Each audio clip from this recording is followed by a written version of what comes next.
So as we revolve this blue space, specifically this yellow represented rectangle, around the line y equals 4, which is this horizontal line right here, this rectangle will form a disk. And the volume of this disk will be the area of the circular base times the height. And the height of the disk is the dx. It's the width of this represented rectangle. Again, the volume of this disk, the area of the red circular base, pi r squared, multiplied by the height of the disk, which is dx.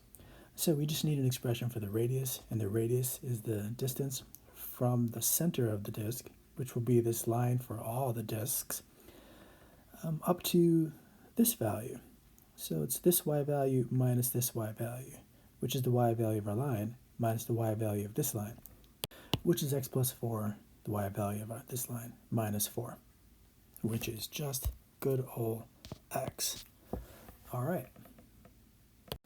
This is the volume of one disk, and we're going to accumulate the volume of all those disks formed by all these representative rectangles as the number of representative rectangles becomes infinite as the dx approaches 0.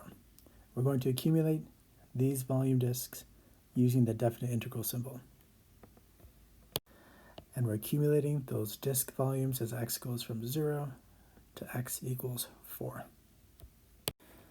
This is, of course, easily anti-differentiated, easily integrated, and we get an exact answer of 64 pi over 3 cubic units, or roughly 67.021 cubic units. All right, I hope that helped.